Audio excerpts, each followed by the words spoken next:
नमस्कार, मैं हूं संगीता गौड़। स्वागत है आपका मरुदहिंद 24 न्यूज पर। आप देख रहे हैं सुबह 8 बजे की देश दुनिया की खबरें विस्तार से। बारिश ने बिगाड़ा रसोई का बजट। टमाटर के बाद प्याज की बारी। हरी सब्जियां 100 के पार। आखिर बढ़ती कीमतों की क्या है वजह? बरसात में हरी सब्जियों ने बुरा हाल कर दिया। टमाटर के बाद प्याज भी सितंबर में रिकॉर्ड तोड़ सकता है। खुदरा बाजार में एक माह के बाद 60 से 70 रुपए किलो की उम्मीद है। इस मौसम में सभी सब्जियां आसमान छू रही हैं। कोई भी सब्जी 100 रुपए प्रति किलो से कम नहीं दिख रही। टमाटर और मसालों की कीमत आसमान छू रही है। रसोई का एक अन्य प्रमुख पदार्थ प्याज भी भारतीय परिवार की जेब पर बोझ डालने के लिए तैयार है। खरीफ फसल सीजन में कम बुवाई और भंडारण संबंधी मुद्दों के कारण सितंबर में कीमतें 60 से 70 रुपए प्रति किलोग्राम तक पहुंचने का अनुमान है। टमाटर और हरी सब्जियों के बाद अब सेब उत्पादक किसानों के लिए बड़ा घाटा। बारिश की मार सिर्फ टमाटर और हरी सब्जियों पर ही नहीं पड़ी है, बल्कि सेब उत्पादकों को भी भारी नुकसान हुआ है। खासकर हिमाचल प्रदेश में भारी बारिश के कारण बगीचों में लगे 30% से ज्यादा सेब बर्बाद हो गए।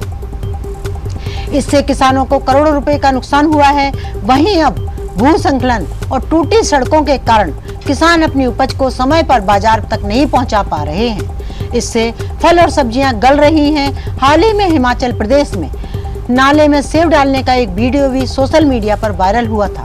जानकारी के मुताबिक देश के सबसे बड़े सेब उत्पादक राज्य कश्मीर और हिमाचल प्रदेश में इस बार बारिश और बर्फबारी के कारण सेब उत्पादक किसानों को 1000 करोड़ रुपए का नुकसान हुआ है। ऐसे में विशेषज्ञों का कहना है कि उत्पादन में कमी के कारण बाजार में सेब की आपूर्ति प्रभावित होगी, जिससे कीमतें बढ़ेंगी। ऐसे में जहां किसानों को मौसम की मार से आर्थिक नुकसान उठाना पड़ेगा, वहीं आम लोगों को महंगा सेब खरीदने को मजबूर होना पड़ेगा। राजधानी में आर्टिफिशियल इंटेलिजेंस की मदद से क्राइम कंट्रोल की पहल। दिल्ली पुलिस अब अपराध पर लगाम लगाने के लिए आर्टिफिशियल इंटेलिजेंस का सहारा लेगी। सेफ सिटी प्रोजेक्ट के तहत जिन जगहों पर सीसीटीवी नहीं लग पाए हैं, वहां सीसीटीवी लगाए जा रहे हैं। इसके साथ ही सभी कैमरों को कंट्रोल रूम से जोड़ा जा रहा है। अब ऑन स्क्रीन विश्लेषण से एआई के जरिए अपराध और अपराधियों की जानकारी जुटाई जाएगी। सेफ और सिटी प्रोजेक्ट के तहत चल रही इस कवायद में स्थायी कंट्रोल रूम के अलावा 2 मोबाइल कमांड और कंट्रोल सेंटर वाहन की भी तैनाती की जा रही है। 182 पुलिस स्टेशन और 3851 स्थानों को मल्टी प्रोटोकॉल लेवल स्विचिंग और इंटरनेट बैंडविड्थ से लैस किया जा रहा है। मॉनिटरिंग पुलिस कंट्रोल रूम में स्क्रीन लगाकर की जाएगी। इसके हिसाब से पुलिसिंग करना भी आसान हो जाएगा। हरियाणा के अंबाला में ड्राई पोर्ट के लिए साहा में 30 एकड़ जमीन पर सरकार को भेजेंगे प्रस्ताव। अंबाला के उद्योगपतियों को जल्द ही देश के किसी भी हिस्से में अपना सामान भेजने में दिक्कत का सामना नहीं करना पड़ेगा, क्योंकि सरकार ने बजट में जिस ड्राई पोर्ट बनाने के लिए घोषणा की थी, अब वह धरातल पर उतरती दिख रही है। इसके लिए हाल ही में रेलवे और जिला राजस्व अधिकारी ने जमीन को देख लिया है। साहा में 25 एकड़ में ड्राई पोर्ट बनाया जाएगा। यहाँ की जमीन को अधिग्रहण करने के लिए सरकार को जल्द ही प्रस्ताव भेजा जाएगा, जिससे कि ड्राई पोर्ट को बनाया जाए। दरअसल साहा में न्यू केसरी रेलवे स्टेशन के पास ग्राम नगला में 20 से 30 एकड़ जमीन को ड्राई पोर्ट के लिए तैयार कर लिया है। इसके लिए काफी मंत्रणा हुई है और जगह को रेलवे के हिसाब से भी उपयुक्त माना है। चौथे दिन तुझे और तेरे बच्चों को मार दूंगा। दिल्ली में स्कूल मालिक को मिली धमकी। लॉरेंस बिश्नोई के नाम पर मांगी 5 करोड़ की रंगदारी। गैंगस्टर लॉरेंस बिश्नोई के नाम से नरेला इलाके में 3 प्राइमरी स्कूलों के मालिक को व्हाट्सएप कॉल कर 5 करोड़ की रंगदारी मांगी गई। 4 दिन में रुपए न देने पर स्कूल संचालक और उसके परिवार को जान से मारने की धमकी दी गई। फिलहाल नरेला थाने में पीड़ित की शिकायत पर केस दर्ज कर लिया गया है। पुलिस को दी शिकायत में पीड़ित ने बताया कि उसके 3 स्कूल हैं और प्रॉपर्टी का काम भी करते हैं। बुधवार शाम को वह घर पर थे। इस दौरान उनके फोन पर एक व्हाट्सएप कॉल आया। उन्होंने कॉल उठाई तो कॉलर ने अपना नाम अक्षय बताते हुए खुद को लॉरेंस बिश्नोई गैंग का सदस्य बताया। पीड़ित ने अक्षय के बारे में पूछा तो उसने धमकी देते हुए कहा उसने ही लामपुर में प्रॉपर्टी डीलर विकास पर फायरिंग करी थी। पीड़ित ने जब रुपए देने में असमर्थता जताई तो फोन करने वाले शख्स ने 4 दिन बाद उसे अंजाम भुगतने की धमकी दी। एक ही मकान को 7 बार गिरवी रखकर चौथी पास ने कई बैंकों से ऐंठे 25 करोड़। दिल्ली पुलिस की आर्थिक अपराध शाखा ने भजनपुरा में एक ही मकान को 7 बार गिरवी रखकर कई बैंकों को 25 करोड़ ऐंठने वाले दंपत्ति को जलगांव महाराष्ट्र से गिरफ्तार किया। आरोपियों की पहचान जितेंद्र जैन 47 वर्ष, अंजना जैन 48 वर्ष के रूप में हुई है। जितेंद्र महज चौथी पास है, जबकि उसकी पत्नी 7वीं तक पढ़ी है। आरोपियों के फरार होने के बाद बैंकों ने पुलिस में आर्थिक अपराध शाखा में मामला दर्ज कराया था। साथ ही सीबीआई ने भी केस दर्ज किया था। दिल्ली पुलिस ने दोनों की गिरफ्तारी पर 1 लाख का इनाम घोषित कर रखा था। कई राज्यों में ठगी करने के बाद आरोपी पुलिस के हत्थे चढ़े हैं।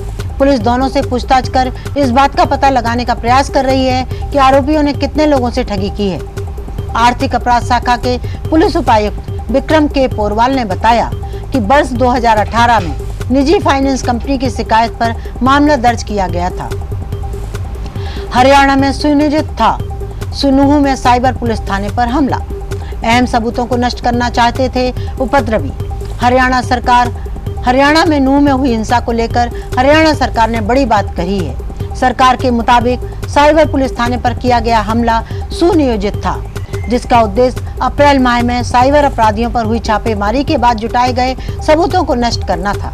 हालांकि उपद्रवी इसमें कामयाब नहीं हो सके। भारी धोखाधड़ी और अन्य अपराधों से संबंधित दस्तावेज पुलिस स्टेशन में रखे गए थे।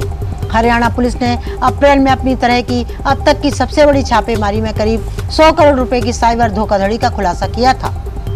कार्रवाई के तहत नूह के 14 गांवों में फैले साइबर अपराधियों के 320 ठिकानों पर छापेमारी की गई और 65 साइबर अपराधियों को गिरफ्तार किया गया।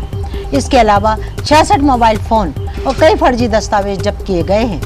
गृह मंत्री अनिल विज ने गुरुवार को कहा था कि हरियाणा सरकार ने साइबर क्राइम पुलिस स्टेशन पर हमले को बहुत गंभीरता से लिया है।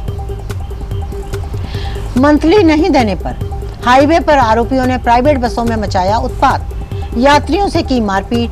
दिल्ली जयपुर नेशनल हाईवे पर आरोपियों द्वारा वाहन चालकों से अवैध वसूली का खेल लंबे समय से चल रहा है। पुलिस के तमाम प्रयासों के बाद आरोपियों पर अंकुश नहीं लग पाया। 2 गाड़ियों में सवार करीब 1 दर्जन आरोपियों ने पहले शुक्रवार की रात प्राइवेट बसों में तोड़फोड़ की। आरोप है कि आरोपी कई दिनों से प्राइवेट बस संचालकों से मंथली की मांग कर रहे हैं। मंथली नहीं देने पर खौफ पैदा करने के लिए उन्होंने यह कदम उठाया है। पुलिस ने बस ऑपरेटरों की शिकायत पर जांच शुरू कर दी है। उत्तर प्रदेश के बरेली में कांवड़ यात्रा की अनुमति निरस्त। जोगी नवादा चक महमूद में कड़ा पहरा, चप्पे चप्पे पर पुलिस की नजर। बरेली में कांवड़ यात्रा निकालने की अनुमति न देने के बाद अब पुलिस प्रशासन का पूरा जोर इस रविवार माहौल दुरुस्त रखने पर है। इसलिए चक महमूद और जोगी नवादा की ओर जाने वाले हर रास्ते और अंदर की गलियों में पुलिस का पहरा सख्त कर दिया गया है। छतों की निगरानी ड्रोन कैमरा से की जा रही है। यहाँ आने जाने वाले वाहनों से उनकी पहचान पूछी जा रही है। बाहरी लोगों के मोहल्ले में आने पर आधार कार्ड देखकर नाम पता नोट किया जा रहा है। हिमाचल में मासूम बच्चे को चिप्स चोरी के आरोप में बेरहमी से पिटाई कर बाजार में नंगा घुमाया। मूक दर्शक बने रहे लोग। हिमाचल प्रदेश के शिमला में उपमंडल रोहरू के निकट टिक्कर तहसील के बाजार में इंसानियत को शर्मसार करने वाला मामला सामने आया है। चोरी के आरोप में दुकानदार ने एक मासूम बच्चे को बाजार में नंगा घुमाया और उसकी पिटाई की। बताया जा रहा है कि बच्चे को एक चिप्स के 10 रुपए के पैकेट को चुराने की सजा मिली है और इस घटना को पूरी तरह से दबाने की कोशिश की गई। मामला कुछ दिन पहले का है और सोशल मीडिया में वीडियो वायरल होने के बाद पुलिस हरकत में आई। पुलिस ने शनिवार को 5 लोगों को गिरफ्तार किया है। नमस्कार, आप देश दुनिया की ताजा खबरें देखने के लिए हमारी वेबसाइट www.marudharhind.com को लॉगिन कर सकते हैं। आप हमें फेसबुक और इंस्टाग्राम पर भी फॉलो कर सकते हैं।